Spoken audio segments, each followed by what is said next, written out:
বাংলাদেশের গণমাধ্যম জগতে এমন ঘটনা বিরল। খুবই কম ঘটে যেখানে সাংবাদিকদের ক্যামেরা অসহায় হয়ে পড়ে, যেখানে শত চেষ্টা করেও একটা মুহূর্ত ধারণ করা যায় না। গত কয়েকদিন ধরে সারা দেশে যে খবরটি আলোড়ন তুলেছে সেটি হলো শরীফ ওসমান হাদির মৃত্যু। কিন্তু এই মৃত্যু সংবাদের পাশাপাশি আরেকটি বিষয় মানুষের মনে গভীর কৌতূহল জাগিয়ে তুলেছে, সেটি হলো তার স্ত্রীর পরিচয়। কে এই রহস্যময় নারী যাকে আজ পর্যন্ত কেউ দেখতে পায়নি? কেন তিনি এতটা আড়ালে থাকেন?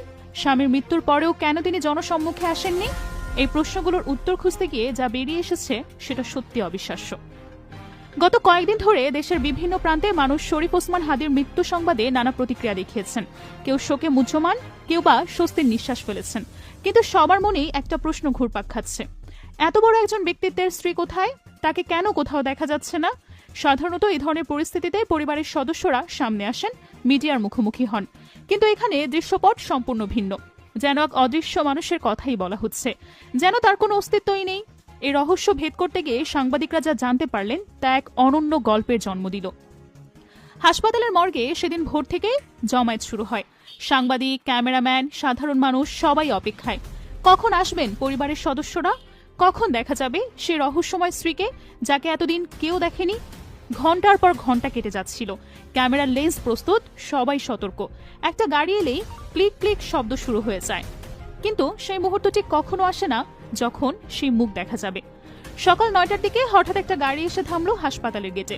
সঙ্গে সঙ্গে পরিবেশ বদলে গেল। হাসপাতালের স্টাফরা যেন আগে থেকেই প্রস্তুত ছিলেন। তারা দ্রুত এগিয়ে গেলেন। সাথে ছিল বিশাল আকারের দুটো চলমান পর্দা। এই পর্দা দেখে সবাই বুঝল যে এবার কিছু একটা ঘটতে যাচ্ছে। গাড়ির দরজা খোলার আগেই সেই পর্দা দিয়ে গাড়িটিকে সম্পূর্ণভাবে ঘিরে ফেলা হলো। ভেতরে কে আছেন তা দেখার কোনো উপায় রইল না। সাংবাদিকদের কাছে যাওয়ার চেষ্টা করলেন, কিন্তু নিরাপত্তা কর্মীরা কঠোরভাবে সবাইকে দূরে সরিয়ে রাখলেন। কেউ কেউ উঁচু জায়গায় উঠে দেখার চেষ্টা করলেন, কিন্তু সেই পর্দার উচ্চতা এতটাই বেশি ছিল যে কোনোভাবেই ভেতরে দৃষ্টি ফেলা সম্ভব হলো না। এক সাংবাদিক জানালেন যে তিনি 15 বছর ধরে এই পেশায় আছেন, কিন্তু এমন দৃশ্য কখনোই দেখেননি। সাধারণ মানুষ প্রচার চায়, ক্যামেরার সামনে আসতে চায়, কিন্তু এখানে উল্টো চিত্র। এখানে আড়াল চাওয়া হচ্ছে, এবং সে আড়াল এতটাই নিখুঁত যে একটা ছায়াও ধরা পড়ছে না।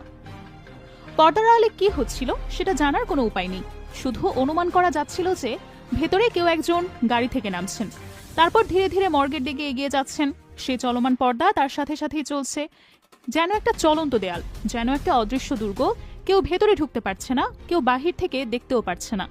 হাসপাতালের ভেতরে যারা ছিলেন তাদের কাছ থেকে পরে কিছু তথ্য জানা যায়। তারা বলেছেন যে মর্গে প্রবেশের আগে সেখানকার সব পুরুষ স্টাফদের বাইরে যেতে বলা হয়।